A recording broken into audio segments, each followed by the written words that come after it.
Ndasubiye kubaramutsa bakunzi b'umwami wacu Yesu Kristo. Amahoro y'umwami wacu nabane namwe mwese aho muri hose ku isi yose. Uwo muri kumwe hano ni Françoise Habonayo. Ndasubiye gushimira Imana kuko iduhaye umwanya kugira ngo dusubiye tuganire. Dusenge. Uhoraho Mana Data wa twese, ndagushimiye kubw'uyu mwanya mwiza uduhaye kugira ngo tuganire n'ubwoko bwawe. Mwami Imana, ndakwinginze ngo ubane natwe, muhemu wawe yera aturongore Yesu Kristo gushitsa ibyo ugomba ko dushikiriza ubwoko bwawe.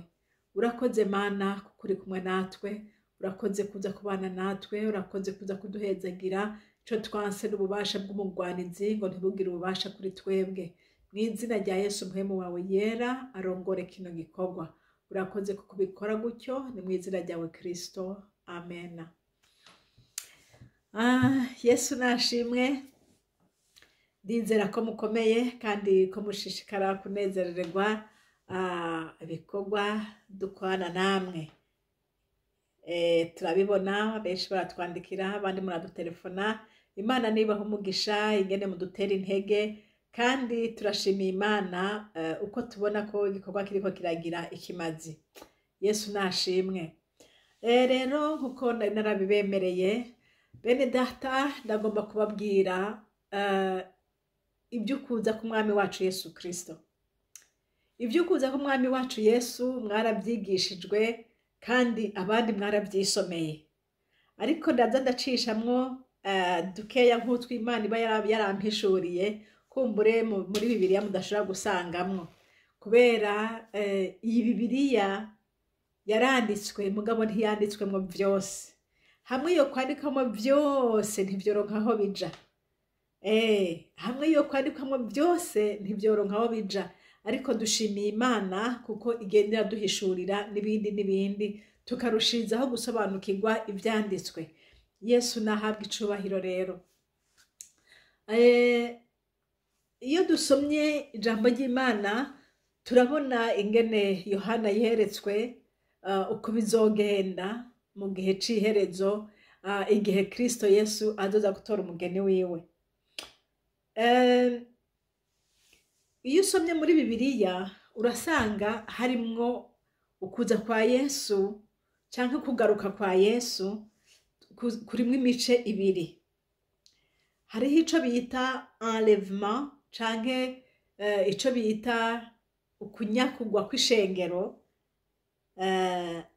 Ndabivuze ndacanganije indimi, kunyakuriwa kwa kanisa,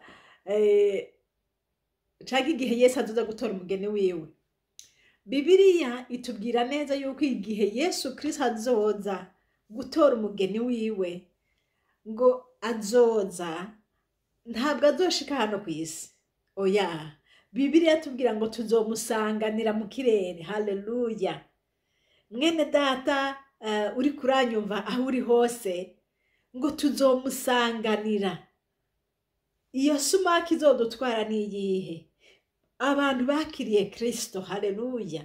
Abantu bakiriye Kristo bakaguma mu kugororoka, bakaguma mu Mana, bakagenda birinda abo bantu. Igihe Yesu azoza, muhemu yera ari muri bo ngo azobaterura. Imana nishimwe.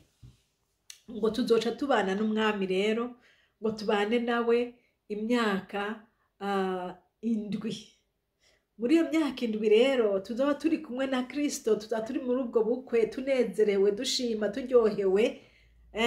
Ariko ngo abandi bazoba basigaye hano mu isi batajanywe, ngo bazoba basigaye mu gihe gikomeye kibakomeranye cane. Arico ca gihe rero tubona ngo Antikristo azocaza agerageza abo bantu bazoba bari ku isi. Rero muri abo bazoba bari ku isi hariho bamwe bazokwihangana, hariho n'abandi bizokwanka nyene ko bihangana. Hama rero bijya Bibiri tubwira rero yuko ngo Yesu Kristo azocaza ngo ari kumwe n'akamo k'umumarayika mukuru, ngo n'inzamba y'Imana, ngo n'ishengero rinini. Bibiri ivuga ngo azoza n'ishengero rinini. Aho ni hahandi rero ngo Yesu ngo azoca ashitse ibirenge vyiwe kw'isi rero. Atabare rero babandi bazoba bihanganye gushitsa ico gihe. Hama rero hace haba rero kuganzanya na Kristo imyaka 1000. Ndabivuze en résumé, mu majambo make yumvikana, ariko turaza kugenda kubiraba mu ijambo ry'Imana. Imana nishimwe. Duhora dusoma ijambo ry'Imana hariya muri Matayo, duhora dusoma hahandi Matayo igice ca 24 niho dukunda gusoma, tuhasanga ibyo kuza kwa Kristo Yesu. Hajya rero ariko kiriya gihe ntabwo azoba ari ni hahandi azoba agarutse agashira ibirenge vyiwe hasi, ijisho ryiwe rikamubona nka kwa kundi twavyiga ngo ijisho ryose rizomwibonera. Ariko dusomye hariya mu Bitesalonike ba mbere, reka turabe ijambo ry'Imana uko rivuga hariya mu Bitesalonike ba mbere. Ni ca gihe rero azoba aje gutora umugeni wiwe. Azoba aje gutora umugeni wiwe, iki gihe ijisho ryose ntirizomubona. Oya, iki ni ca gihe Bibiliya itubwira ngo azoza nk'igisuma. Ngo azoza nk'igisuma, hamwe batubwira ngo abantu bazotangara basanze babuze ababo babarondere ntibatazi iyo bari. Hamwe Bibiliya ivuga ngo umwe azojanwa ngo uwundi arekwe. Ni igihe rero kitazoba coroheye abantu, isi yose izoja mu gatengo, abantu barondera ababo batazi iyo bagiye, abavyeyi barondera abana babo bababure. Turabe rero mu Bitesalonika ba mbere igice ca 4, turahera hariya ku murongo w'13. Turabe haravuga ngo Abitesalonika ba mbere igice ca 4 ku murongo w'13 haravuga ngo, ariko bene data ntitugomba ko muyoberwa iby'abasinzira itiro ry'urupfu, ngo ntimubabare nka babandi badafise ivyizigiro. Uko twizera yuko Yesu yapfuye akazuka, aba ariko twizera yuko abasinziriye muri Kristo, yuko abasinziririye muri Kristo Imana izobazanana nawe. Haleluya. Imana izobazanana nawe. Iki nico tubabwira, ni ijambo ry'umwami twashikirijwe, yuko twebwe abazoba bakiriho dusigaye gushitsa ku kuzuka k'umwami wacu tutazokwitangira imbere y'abasinziriye na gatoya, kuko umwami wacu ubwiwe azoza amanutse avuye mu ijuru aranguruye ijwi rirenga hamwe n'akamo k'umumarayika mukuru n'inzamba y'Imana, maze abapfiriye muri Kristo nibo bazobanza kuzuka, maze natwe abazoba bakiriho dusigaye tuzoca duteruranwa nabo mu bicu dusanganire umwami mu kirere, niho tuzokwama tubana n'umwami. Imana ishimwe. Ngo abazoba bakiriho ngo tuzoca duteruranwa nawe dusanganire umwami mu kirere. Haleluya. Nshuti uri kurankurikira, wakiriye Kristo Yesu uri umuhigwe, ariko uzoba uri umuhigwe cane niyo iki gihe Yesu yagusanga uhagaze neza. Ngo abapfiriye muri Kristo nibo bazobanza kuzuka. Ngo Bibiliya tubwira ngo ntituzobitangira abo, abapfuye nibo bazobanza kuzuka, kubera yuko bazozuka baze kw'isi hama barangurure. Natwe abazoba bakiriho tutarapfuwe ngo tuzoca duhindurwa muri ako kanya ngo duterubwe tumusanganira mu kirere. Amina. Yesu nashimwe. Nguma niyumviriya nkunda kwiyumvira kuri iyo fenomene, ndavuga nti Yesu untabare uzomfashe ico gihe sinzohare. Ndakwifuriza kutazohara kuri uyo munsi, iki gihe Yesu azoza gutora umugeni wiwe. nababwiye ko nza ndacishamwo nza ndababwira ibyo mudashobora gusoma hano muri Bibiliya, ibyo Yesu Kristo yampishuriye. Mu minsi iheze haciye nk'amezi nkangahe ngira ngo nkane ndibaza, nagize inzozi kandi izo nzozi zambereye inzozi nziza zanteye umunezero. Nabonye turi ahantu tuvuge nko ku kibuga, mbona turi abantu turi mice ibiri twese, kandi mbona twambaye impuzu zera nka kwa kundi abantu bagira baje kubatirizwa. Hanyuma mbona harimwo abagabo, mbona harimwo abana, abagore, ariko twese twambaye amakanzu yera.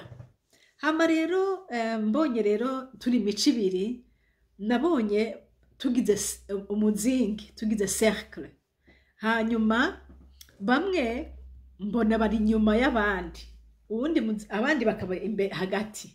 Urumva iyo mizingi ibiri, mbega novuga gute, sinzi ukuntu ariko murabyumva, yari imizingi ibiri, bamwe bakaba bari inyuma y'abandi, abandi bari hagati, mugabo nabo nyene bagize umuzingi.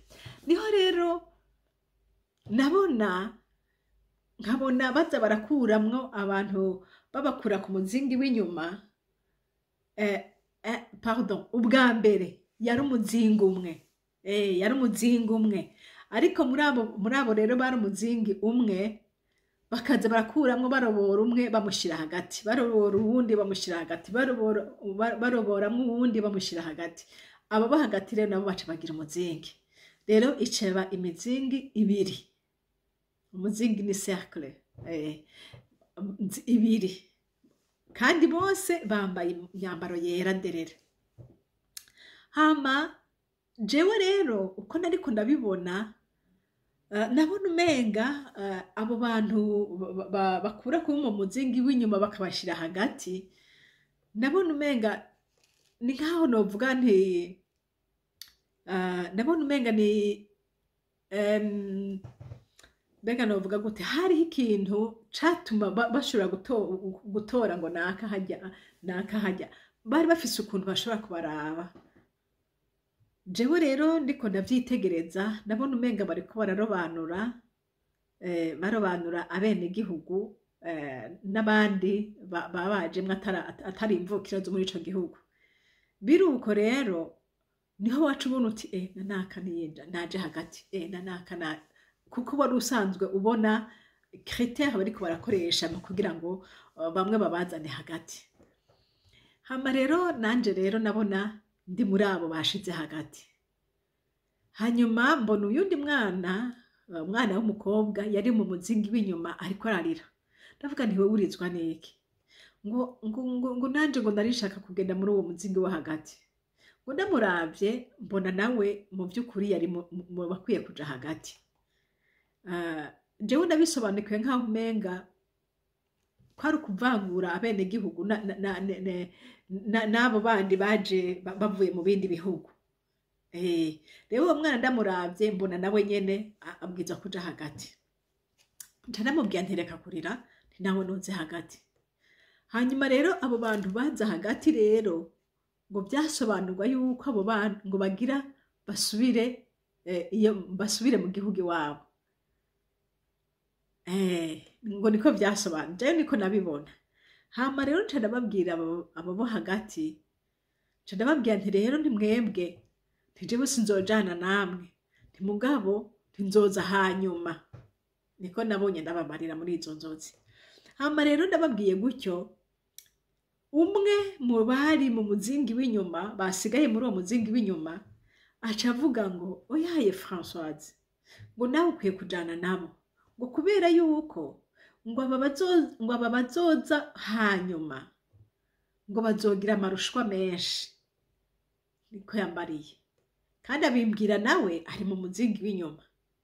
Ariko ambara ati oya, ico baciza nuko wogenda muri aba, kubera yuko aba bazoza inyuma bazogira amarushwa menshi. Hama rero nca ndikangura, nikanguye ndibaza nti mbega yemwe izo nzozi zisobanurwe ngwiki. Niho rero nashishikara gusenga, mugabo nyene urabona uvuye mu nzozi wikanguye, ugira umwanya wo kwiyumvira ngo mbe basha ibi bintu n'ibiki, mbega yemwe bagira dusubize iyo twavuye canke n'ibiki. Jewe rero nkiyumvira muri ubwo buryo nti ntawubizi. Hama rero niho maze kwikangura, nguma muhira, abandi bari bagiye ku kazi, abandi bagiye ku ishure. Jewe rero uwo munsi nari ndi muhira, ndavyuka dufise twe turara hejuru, nca ndamanuka. Manutse rero hariho icumba cegereye ku muryango, icumba abana bararamwo cegereye ku muryango. Nca ndagenda rero muri ico cumba aba ariho nicara, nagomba gusenga no gusoma ijambo ry'Imana. Ariko ikintu cantumye ngo mve mu cumba iyo ndyama manuke hasi, kwari kugira ngo ngume iruhande y'umuryango ntihagire uwinjira ntamwumva, kubera yuko abandi baba bagiye ku ishuri, abandi bagiye ku kazi, kugira ngo umuryango ugume wuguruye numva oyaha. Kandi kuwugara naho nohava mba plonge mu byo ndiko ndakora, nkasanga nibagiye kuza kugurura abantu rero bakabona ingene binjira. Rero nca numva umenga icombera ciza nukuja muri ico cumba nkicara ngaho, ibyo nkora byose nkabikora ndi hafi y'umuryango. Hama rero nkiraho ndiko ndiyumvira izo nzozi narose, numva ijwi rimbarira ngo gusubira uduge hejuru, ngo hariho ico ngomba kukubarira. Nanje nca numva nyene iryo jwi nca naryishura nti none aha anye hoho ntiwobimbarira ngaha, mbanza kuduga haho ntiwobimbarira. Kuko urumva nari mfise kuguma ncunze ntihagire uwinjira mbe ndi hafi. Iryo jwi rirambara toya, hano ntutekanye kubera yuko ucunganye n'abinjira. Nca numva rero iryo jwi riranesheje, nca ndaduga. Ico bikoze sinibuka ko nawugaye uwo mwango, nuko nagumije uko nyene ntawugaye. Hama rero nca ndaduga mu cumbi wanje. Naduze hari nko aho onye hari nko mu saa sita. Hanyuma ndakoma ku gitanda ndavuga nti Mana, none mbwira rero mbwira ugomba kumbarira iki? Aho rero ivy'Imana Yesu nahabwa icubahiro. Ndi ngaho ndiko ndayibaza, ivyiyumviro rero bikaca biza mu mutwe. Murazi namwe nuko ivyumviro byo mu mutwe ntushaka kubibuza. Nza numva ivyumviro bikabiranjana kure, nkiyumvira mbega nakayo telefona, nkiyumvira mbega vyogira uku, donc umutwe wongera kumera ngo ngasha mfata umutwe nti mw'izina rya Yesu Satani mvako.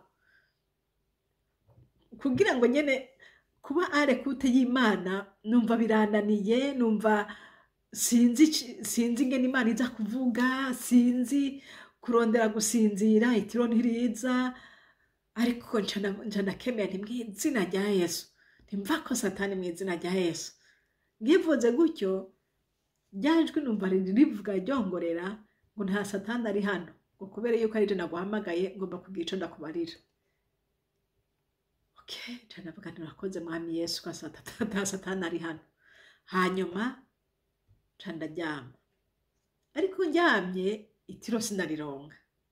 Ntarironse mba mu gusenga, hamwe nyene umuntu aba mu gusenga. Hanyuma nza mbona ubwato. Aho rero sinzi ko itiro ryaza ryamaze kuza, sinzi na kimwe, ariko nabonye umuntu aje anshira mu bwato ati ngo tugende. Urumva ko aho nari mu gitanda. Rero ncangira ko rero ngiye mu bwo bwato. Mu mwanya rero nza mbona dushitse ahantu, ngo mbona dushitse ahantu turiko turaduga, tuduga nk'ahantu muri etage. Ariko mbona tugenda n'amaguru, ntitwagiye na lift, ntitwagiye na ascenseur, oya twagira tuduga. Rero mbona turi kumwe n'umuntu, uyo muntu nabona umenga n'umugabo wanje, nabona asa n'umugabo wanje. Nkabona ngo tugiye hejuru muri etage yo hejuru cane, ngo kandi aho hantu ngo twari tugiye ngo gusinya nkaho umenga tugomba gutaha. Munyumve neza bene data, nabona umenga tugiye gusinya yuko twemeye gutaha. Aho rero tugeze hagati turiko turaduga, ari mbere nanje ndi nyuma yiwe ndadukurikirana, nza mbona mfashwe n'ikintu meze nk'umenga ndagwaye, ntangura kujugumira, ntangura inguvu zirahera, nca nicara hasi. Nawe abandanya agenda azi ngo turi kumwe. Aho ni mu nzozi, ni nko mu nzozi kuko urumva naza namaze gutwarwa, Imana yari igiye kunyereka ibyo nyene igiye kunyereka. Hama rero nshitse nkiri muri ibyo, jewe nkababara ingene agumye abandanya, atabonye ko ntamukurikiye, kandi inguvu zo kumuvugisha numva ntazo mfise. Hanyuma rero niho naca mbona uyundi muntu araje ansanze hahandi, ansanzeho abona ndameze nabi, sinshobora kuvuga, inguvu zaheze. Aca arambaza ati wewe namaki? Ikintu ca mbere nifuza ko novuga kikumvikana kwari uko yombwirira umugabo agahindukira akaraba yuko bitakunze nagwaye. Ico nico numva kimpagaritse umutima, kubona yuko atabonye ko tutari kumwe. Ko naguma nibaza arashikayo yibaza ngo turi kumwe, ariko ndabe ntambone, ntiyabonye ibyambayeko. Rero uyo muntu haca haza umuntu yambaye itaburiya, yari nk'umu infirmière, aca araza aravuga ati wewe nabaki? Ngomba kumubwira nkavuga donc mvuga ariko ivyo bidasohoka, ariko nibyo nashaka kumubarira. Aca wewe acavuga ati icyo mbona ciza ngwino ndakujane kwa muganga. Mbona rero amfashe ukuboko turamanuka, urumva ko nari muri etage ndiko ndaduga. Aca aramanukana rero, yanzira twaciyemo yose aramanukana, arashikana aho hanze. Nabona rero hariho ahantu hari nka centre de santé niko novuga, nabona twinjiye akantu nyene karimwo abaganga n'abandi bari bariko baravugwa. Bene data, ikintu uwo muntu yambariye ngo yamara ngo wowe ndakuzi. Ndavuga nti unzi hehe? Ngo wewe ngo mpanda gukurikirana nguri kuravuga ubutumwa, ngo biye vyose uhora uvuga ngo wewe ndagukurikirana, ngo wewe ndakuzi. Nca rero numva umenga nuhora nkurikirana kuri YouTube, numva umenga ni ibintu bisanzwe. Yego. Hama rero turashika aho hantu yavuga rero yuko agiye kumvura canke anjanye kuvugwa. Dushitse aho hantu bene data, ndahasanga abantu bari bane, abo nahasanze bari bameze nk'abagore bari aho hantu. Ndabasanze hari bane, nsanga bariko barivura, nsanga bamwe bafise ama thermometre bariko baripima ubushuhe, mbona abandi bafise inshinge bariko baritera, mbona abandi bariko barugura ibinini bariko bararya. Donc aho hantu byari ibintu byo kwa muganga nyene. Ndarindira nkabona simbona umuganga ariko arabavura, ariko nkabona bo ubwabo bariko barivura. Njambwira wa muntu twari kumwe, ntiyamara jewe nterefonera kuri izi nomero, ubwire wa muntu yuko nagwaye, umubwire uko vyambereye, ntaguma ahagaritse umutima ngo mbega nagiye hehe. Hama rero ntonongera ndamubwira nti kandi ikindi naco none ko mbona je ntashikirwa, nticanke umuganga wabo ari hehe? Aca arambwira ngo ndakujanye, ngo ntaco, ngo reka ndakujane ngo ahandi, ngo mugana aho nyene bavura nk'uko nyene. Mbona amvanye aho hantu anjana mu kindi cumba. Bene data, ndagomba mukurikire ico Imana yambariye. Anjanye mu kindi cumba rero, ubwo nca ndikangura. Ariko yari yambwiye imbere yuko tugenda aja kunyereka ivyo bintu, yari yambwiye ati ikintu kiza kukumenyesha ko ari je mvuganye nawe, ati ngomba ndaguhe sinye zibiri. Arambwiye ati ca mbere, wa mwana yagenda kw'ishure, umwana wacu w'umuhererezi, ati ahora akunda kuza saa 8 bahejeje ishuri, atari ku uyu munsi aza kuza yacerewe cyane, aza gushika ngaha muhira yacerewe. Ati niko uza kubibona. Ati ikindi naco hariya mu masengesho mugenda gusenga muhora mutangura saa 11. Ariko uyu munsi uze gushikayo imbere ya saa 11. Ndavuga nti egombe. Hama rero ibyakurikiye bene data, maze kuva muri izo nzozi nikanguye ndaba isaha aho zigeze, sanga ni saa 8 zirenga, sanga wa mwana ntaraza. Mpagarika umutima nti wa mwana kubera ko atarashika, yo mana yanje yaciye hehe, byagenze gute? Ngiriko ndazanzanirwa nkuko ryajwi iragaruka ngo sinakubwiye nti ikiza kuvuga kwemeza ko aje mvuganye nawe nuko uyu mwana aza gushika uyu munsi yatevye. Mbona saa 9 ntarashika, nti bagabo. Niho rero jewe njaca nibuka ingene yambare ngo kandi nakubwiye ngo uze kugenda hariya kuri eglise uze gushikayo hakiri kare. Sawa, nca nditegura niyumviyane n'uyu mwana bigenda gute. Ndavuga nti ntaco turahurira mu nzira peut-être. Ngeje kwitegura umwana acaraza, ndamubwira nti byagenze gute.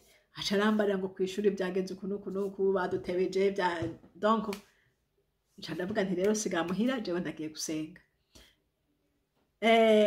Nca ndagenda ngiye gusenga bene data. Ico kintu Imana yari impamagariye kuja ku rusengero ni giki. Nca ndagenda shitse rero mu rusengero nsanga hariyo bene data bariko barasenga. Oyaye nije natanguye kuhashika. Ntanguye kuhashika rero ndategura byose nkuko byagwiza kugenda.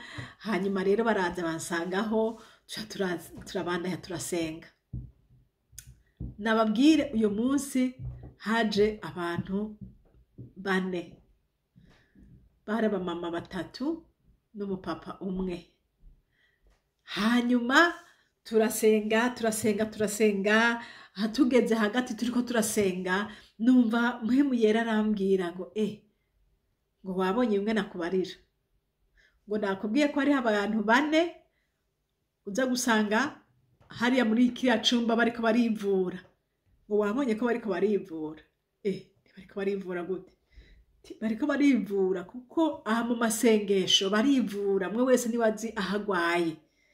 Kujya gusaba imbabazi uvuga uti Mana nkura kwishavu, Mana nyeza, Mana nkura kwiki, ni wewe nyene uba wiyizi. Ati bariko barivura. Numva muhemu yari arambwira ati haguruka rero nawe uva aha hantu ugende muri kiya cumba kindi. Nca ndahaguruka muri ayo masengesho, nca ndahaguruka nkuko noba ngiye gusengera muri ico cumba kindi. Bene data muriko murankurikira, Imana dusenga ni Imana ivuga kandi yishura. Mvuye aho hantu, ngiye aho hantu nyene muri ico cumba kindi, Mwami Yesu ni nkaho ijuru ryari ryugurutse. Umwami Imana umwo mwanya caninjira muri muhemu, Yesu aca arambishurira byose kuvyerekeye bya bindi byose nari narose mwijoro. Aca arambwira ati ubu rero ni jewe na wewe. Wabonye bajya bariko baravugwa, nawe nje kukuvura. Ati mbere yuko ndakuvura ngomba kukwereka wewe icambere ingwara urwaye ariyo. Ngo ugwaye ingwara ivuga ngo mugabo wanje ibiki, ati ikintu cyose ngomba kugukoresha wamutangwa kwimvira umugabo wanje, abana banje ibiki nibiki. Ati ibyo banze ubireke ubishire hasi. Naho ntangura kwihana ibyo kuko mu byukuri byama muri jewe famiye irantusha cyane. Imana ishaka kumbwira ati genza gutya na gutya na gutya, mugabo ngaca mpindukiza nkavuga nti yo famiye nayo no biki. Ariko ibyo rero Yesu abanza kumbwira ko ari byo nabwiza kubanza gukira.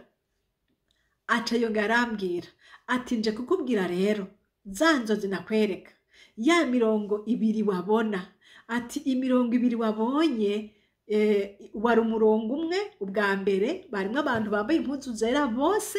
Ati bijya n'abantu b'Imana bakijijwe barindiriye ukuza kwa Yesu.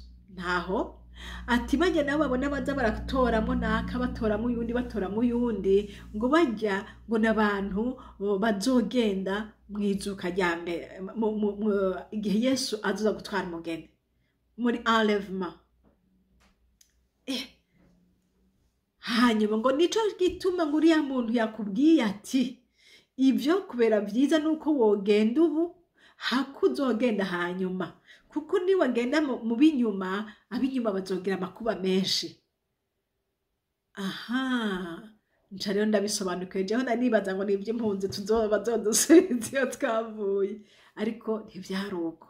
Aca yongera arampishura arambwira ati wewe wari kuragenda nkaho ugiye gusinya igipapuro cyo gutaha. Uriya mwari kumubona ngo ni umugabo wawe, ntabwo yari umugabo wawe ahubwo yari umumarayika yari kora kujana. Atariko urabona ko hageze ahantu ntibyakunda kubandanya, kuko iyo bikunda kubandanya wahavushikayo bagasinya kutaha.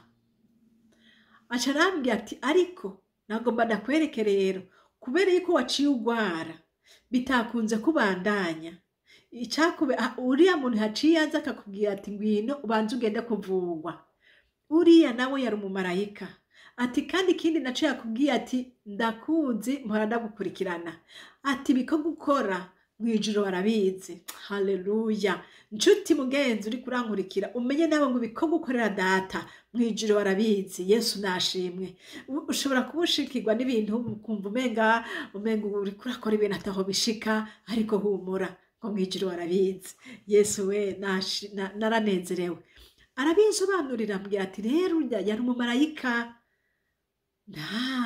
Ashobora arambwira kandi ati rero ati wewe ikintu ca mbere ukwiye kumenya, bariya abantu bose babonye bariko barivura nabo nyene nabagarukiye aha hantu wewe wagarukiye, byabananiye gushika aho bashika, kubera yuko hari utuntu babwiza kubanza gutunganya, babwiza kurekura kariya na kariya.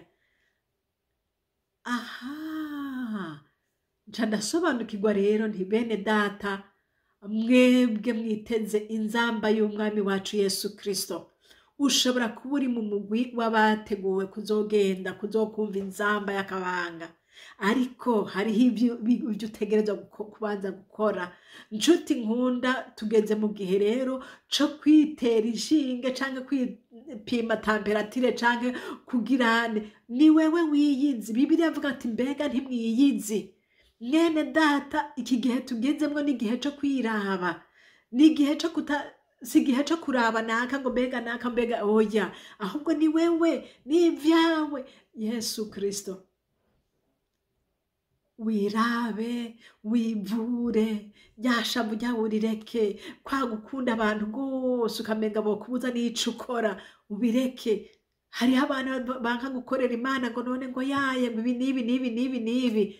Yo mwene data, harageze aho umuntu yumva ko ari we na Yesu.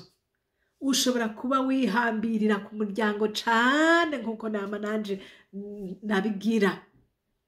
Ukunda abana cane, ukunda umugabo cane, bigatuma nyene naho Imana igomba gukoresha nta mwanya ubironkera, uvuga ati yo oyaye. Ariko Yesu akuvura, nanje yaramvuye. Yesu nashimwe. Yesu yaramvuye. Uyo mwanya muri ico cumba data aravuga ati nawe ndaje kukuvura. Haleluya.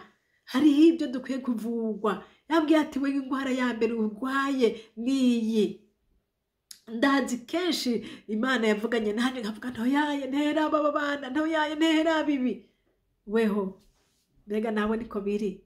Harageze mwene data, senga wivure, kaba raba n'igiki kigutera kutobandanya ngo shika aho umwami agomba. N'igiki cyo gutera uyu munsi Kristo Yesu yohava agusiga kubera utwo tuntu tudatunganye.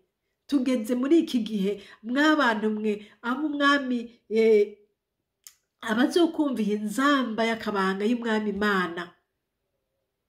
Wewe mwene data, ivure, iraba, subira urabe. Haleluya. aho hejuru hazogenda abejejwe pe, abejejwe, abitandukanije n'akantu kose uko kangana. Yesu agufashe kandi Yesu amfashe. Aha ni iki gihe rero turimwo nshuti zanje bakunzi muriko murankurikira, naha tugeze ho kwimvura. Abandi Yesu ariko arabanyakura umwe abagiriwe neza n'Imana bagasanga ibyabo biratunganye. Yesu aca gasanga baragiye, ubundi aragiye. Abagisigaye rero wewe na jewe tugisigaye, ngwino dutunganye byose. Haleluya, ngwino dutunganye byose, tuzomusanganira umwami wacu Yesu mu kirere. Ushobora kuzoba muri mu bamusanganira mu kirere, ushobora kuba uri umwe muri abo Yesu azohamagara mu buryo bumwe canke mu bundi. Ariko Yesu akurinda gufashe. N'abazosigara muri ya turu ya kabiri, bamwe bo mu murongo w'inyuma, n'abajya nabo Kristo Yesu arabizi, arabakunda, arabababaye. Kumbure hariho ikindi gikorwa bazosigara barakora jewe ntawumenya, ariko ngo bazoca mu bihe bikomeye, bazobona amarushwa menshi, ariko ntaco. Igikuru nuko boshika. Hari kumbure hari ibindi bikorwa byinshi cyane bazosigara barakora, ariko igikuru nuko boshika. Nuko rero Kristo Yesu abahezagire. Ngaye yariyo ntahe nagomba gucishamwo. Kumbure ugomba kuraba rero irindi jambo. Yesu rero amaze gutwara umugeni wiwe ya myaka indwi iheze, azoca aza gutabara babandi nabo bazoba bari mu bigeragezo, mu bihe bibagoye. Dusomye hariya mu gitabo ca Matayo 24 ku murongo wa 26 gushika kuri 31, hariya ku murongo wa 30 honyene uraza kusanga ngo ijisho ryose ngo bose bazomubona. Matayo 24, Matayo 24 ku murongo turabe ku murongo wa 30 haravuga ngo iki? Haravuga ngo ku murongo wa 30 haravuga ngo bundi ikimenyetso c'umwana w'umuntu kizobonekera kw'ijuru, niho amoko yose yo mw'isi azoboroga, bazobona umwana w'umuntu aje mu bicu byo kw'ijuru ari n'ububasha n'ubwiza. Azotuma abamarayika biwe n'ijwi rirenga ry'inzamba bakoranye abatoranijwe biwe bave mu birere bine, guhera iyo ijuru ritangurira kugeza iyo riherera. Imana ishimwe. Mwene data, naya majambo y'Imana nagomba kuganira namwe. Kumbure ngira ngo sindabihejeje neza. Yesu angiriye neza, nzobandaye na video izokurikira kugira ngo mperaheze neza kino gicigwa co kuza kwa Kristo Yesu. Nuko Imana ibaha umugisha. Mwari kumwe na Françoise Habonayo. Data ndagushimiye kuko wowe wabanye nanje, urakoze kuko uri kumwe natwe, urakoze kubyo twigishije. Mana nsabye muhemu yera ngo ashishikare gusobanura ibimvuganye n'ubwoko bwawe, mu izina ryawe ryera Yesu, amen. Iyi chaîne turi ko ni chaîne Habonayo, kandi nimero za telefone ni +46 768 00 65 46. Imana ibaha umugisha, amen.